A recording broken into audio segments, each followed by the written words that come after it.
Now, this is what I've been telling a lot of you. Stop being generic. Yeah? Things evolve. If this is Kronk style, it's Tyson Fury, Sugar Hill Stewart Kronk style 2.0. This is not Emmanuel Stewart Kronk style per se.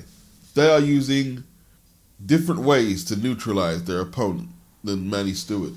Now, Fury has Wilder ready to go, nearly ready to go, and he's on the attack. He wants to make sure that Wilder doesn't escape or try to come back with his own power shots while he's pinned on the ropes. So what he does here, he throws the forearm into Deontay's throat. This prevents Wilder from throwing his own shot. Can't throw his own shot. And he's tired. His legs are dead anyway. They've been dead for a long time. He can't move.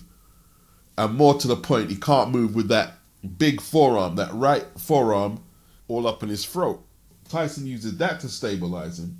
And while he's stabilizing him, he's trying to throw that left over and finish him. That doesn't connect. And Wilder doesn't see the right hand coming. To be honest, the left was just a rangefinder to set up the right. And Wilder just didn't have time to reset himself from being pinned up on the ropes by the forearm. He doesn't see it coming. And it's over.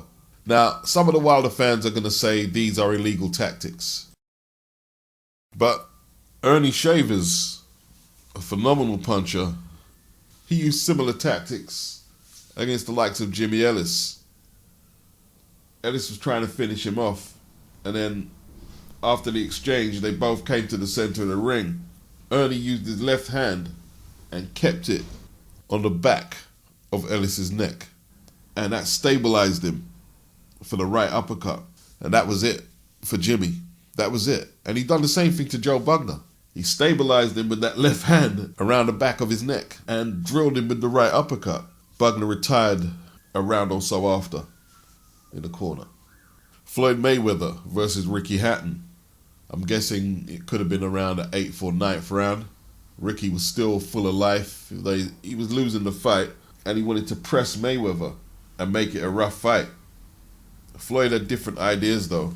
He used his elbow and his forearm, and there was a sequence where he stopped one of Ricky's bum rushes with the elbow, and then I think the forearm, I can't remember the configuration of the sequence, but he used forearm. Then Ricky tried again, and then he blocked him again. And then when Ricky couldn't get in, he had to reset his clock. What do I do now? And that's when Mayweather started landing some serious punishment. He was a sitting target or standing target and was now visibly wilting, the start of the ending, if you like. It's on the periphery of being illegal or legal, these tactics. Anyone screaming foul play is just a fanboy, in all truth. A bit of a wimp. Should probably play Connect 4 drafts rather than watch boxing. You know, I hear people talking about boxers needing new trainers, and it's kind of like they think it's one of them makeover programs. If you need a total makeover as a boxer, you're probably not going to make it. You know what I mean? Like, if you're talking at the high end of championship boxing, you already need a skill set and a certain amount of talent before a good trainer can take you to the next level. You already need these fundamentals. All Sugar Hill is doing is sharpening up and keeping Tyson Fury on point, telling him where certain things could improve or go wrong. Tyson Fury's been fighting like this for ages. He didn't go to Sugar Hill asking, what should I do? He knew what to do after Freddie Roach told him, why weren't you guys fighting more aggressively? He went to Sugar Hill and said, yo, this is what we need to do. Can you help me do this and that and that? He took the initiative because he's going in the ring. And if AJ goes to a new trainer, he needs to do the same thing as well and let him understand what the trainer expects from him too. But it's AJ going in the ring. I don't know if it was before AJ turned pro or early in the game. He asked Freddie Roach, what could Freddie do for him as a trainer? And Freddie said, I'm not into poaching fighters from other coaches. But, you know, what he should have been doing is saying, yo, can you do this and do that for me? Equally, he should be asking Freddie, what do you think I should be doing? But initially, it should be him saying, this is what I want. This is the service I want from you, that I'm paying you for. Back to Tyson Fury. Now, he's had to change his tactics for the Wilder series. You know, the first fight he boxed in a similar vein to how his uncle Peter was training him from 2013. Then after he drew with Wilder, it's the more aggressive Tyson Fury we're seeing now.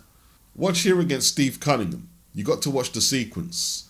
First, he pushes Steve into the ropes. After a tough battle, Fury's been on the floor. Cunningham's catching him with sharp little counters and he's still in the fight. But Tyson is trying to get very aggressive now. He pushes him physically into the ropes, the smaller man.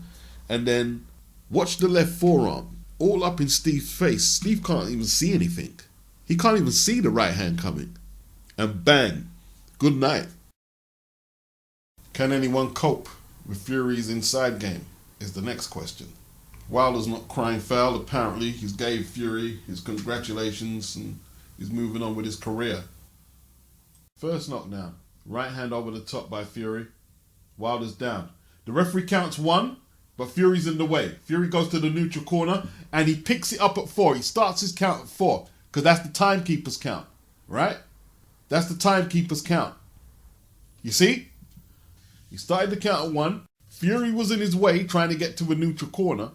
He goes to the timekeeper. 4, 5, 6, 7, 8. You all right to continue? Yes. That's the protocol. Second knockdown, right? You can see the referee is on the other side of the ring. He makes his way over to Fury and he starts at either 6 or 7, picking it up from the timekeeper. You can see he's got 5 fingers up, 6 fingers up, 7, 8, picking it up from the timekeeper. Second knockdown, Fury's down. Russell Mora doesn't tell Wilder to go to the neutral corner, but he does pick up the count from the timekeeper. 4, 5. Then he gestures to Wilder, over there, to a neutral corner. That's his mistake. That was Russell Mora's mistake. Now, when you get knocked down, whether you're on the canvas or you're standing, you get 8 seconds before the referee lets you carry on. But that 8 seconds Fury got is around 10 to 11, 12 seconds. Between 10 and 12 seconds. Because of the time that the referee took to break his count and tell Wilder to get into the neutral corner. The rules state that you're supposed to get the fighter in the neutral corner, then take up the count from the timekeeper in that order. And he didn't do that. He broke his count. Now, the other argument is if the referee didn't interrupt his count and counted from when he took it up from the timekeeper all the way through, no interruptions, is would Fury have got up by 7, 8? Because look, a boxer goes down, he wants to get time to recover, but he also wants to beat the count. So they're trying to time it. Perhaps if the count wasn't interrupted, Fury would have got up anyway. There's that argument there. But we'll never know. He may have got up. He may have got up. You can argue that. But the facts are, he was down for 10 seconds. It was a long count, like Andre Ward said. But he has to be ready. That was an extremely slow count on both of those knockdowns. I don't know what that was about for Moore, but that was an extremely slow count on both of those knockdowns. Andre, they should be counting here. Now, I'm not arguing the first one like Ward is. I'm making a case on the second one. Here are the rules. You can see it. When a boxer is knocked down, the first instructions he gives to the fighter who has scored the knockdown, you can see it here. When a boxer is knocked down, the referee shall order the opponent to retire to the farthest neutral corner of the ring. That was Wilder. Did the referee do that? No, he didn't do that. His first call of duty is to make sure you are in the neutral corner. Then pick up the count from the timekeeper. He picked up the count from the timekeeper while Wilder was in the wrong corner. And then when he got to 5, he says, oh, you're in the wrong corner. Now, by this time, he can't go back to the timekeeper and see where he's at because the timekeeper picks up the knockdown, starts his count, and as soon as the referee picks up his count, he stops counting. So he doesn't have an official count no more, the timekeeper. At the end of it all, the referee's count is the only count that matters, right? So he couldn't go back to the timekeeper because he made a mistake. But the truth is, when he got to 7 or 8, It should have been 9, 10, possibly 11 and a bit, because 3 or 4 seconds are missing out from his count. The rules are there, written out. I've made no mistakes. I've went over it several times with a fine-tooth comb, and that's the truth. Now, this happens all the time in boxing. Human error from the referee. You win some, you lose some. Let's keep perspective here. Fury did nothing wrong. He picked up the referee's count from 7 or 8. What he's supposed to do. Daniel Cormier, is that his name? He's MMA or UFC. He said that the referee had no business telling Wilder to go to the neutral corner. Well, the referee did have an obligation to send him to the neutral corner. He just done it at the wrong time. Dempsey lands a potent right-hand counter, follows up with a series of 7 devastating punches. Tunney goes down for the first time in his career. Dempsey stays near the fallen fighter, but referee Dave Barry points for Jack to move to a neutral corner. Only then does he begin the count. Is Tunney dazed, or is he wisely taking full advantage of these precious extra seconds? Tunney is up at the referee's count of 9. It's very similar to the Wilder knockdown versus Fury. It's very similar. Very controversial. And this has been one of the more controversial talking points in boxing for near on 100 years. Dempsey knocks down Tunney. The count starts when you hit the canvas.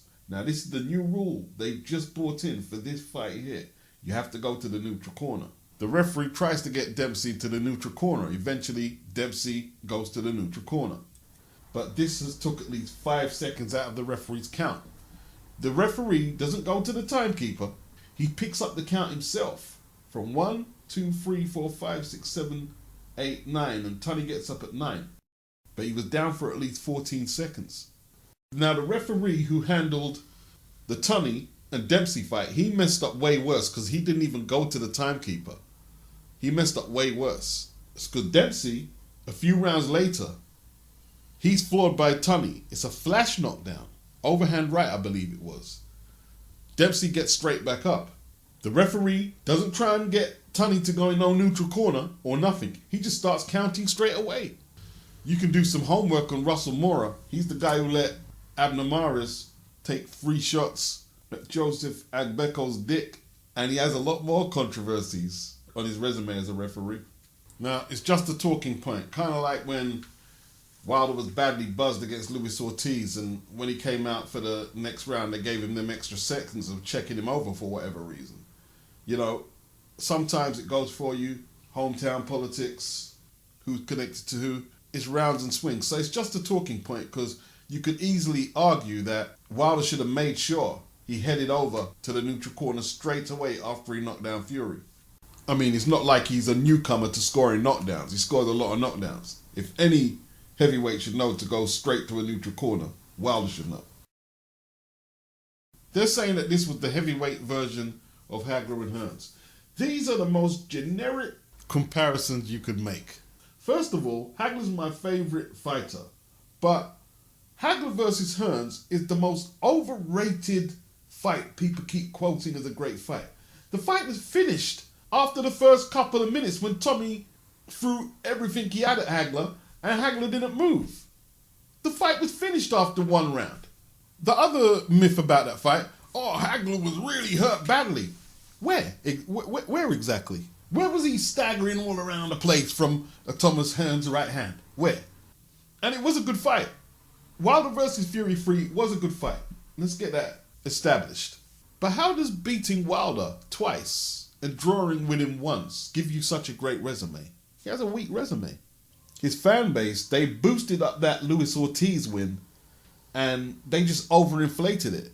So, in a way, I got a big Tyson Fury up because Wilder's fan base done a way better job promoting Tyson Fury than Bob Arum could have ever did. By trying to tell everybody that Wilder was somebody who he wasn't.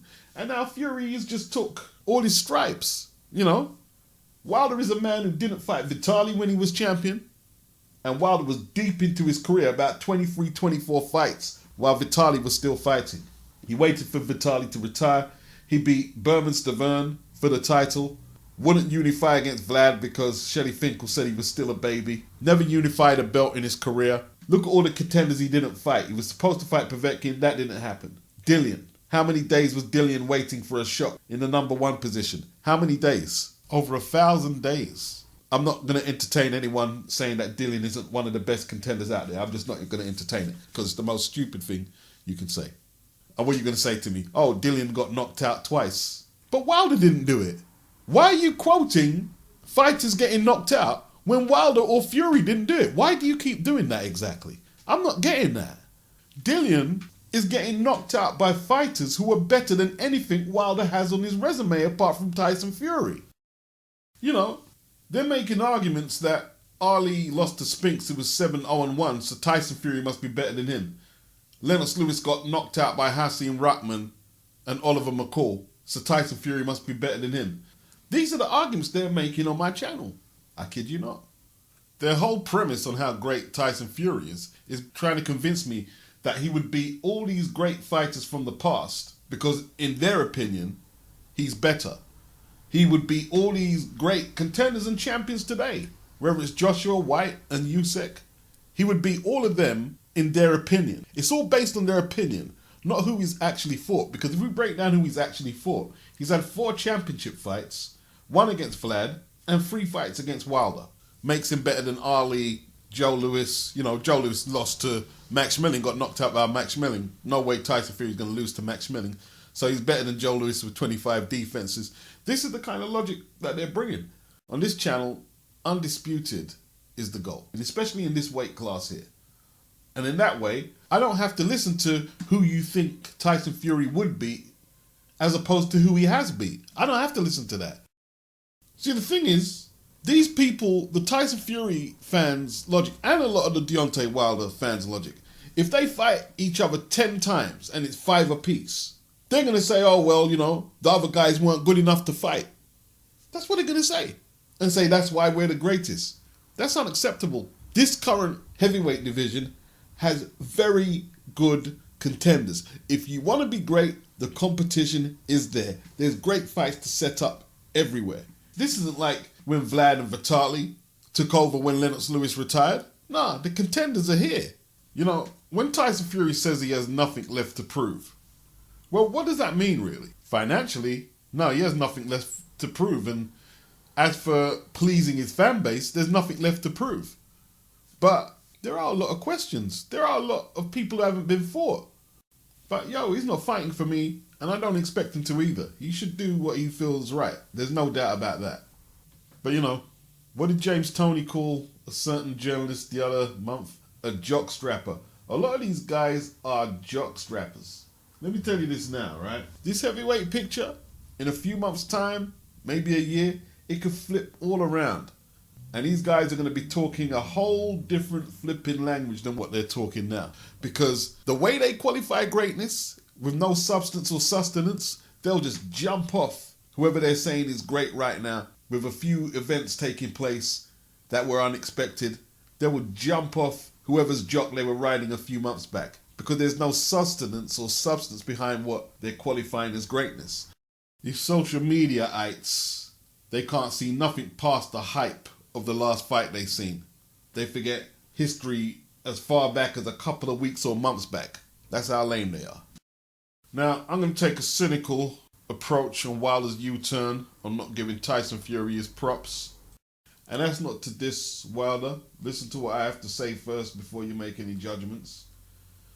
I believe the statement is a little coerced, a little strategic, a little bit of Al Heyman and Shelley Finkel looking to market Deontay Wilder a little differently from how he's been marketing himself since the second fight with Tyson Fury. And to that, I say kudos. Just play the game once in a while. Why not?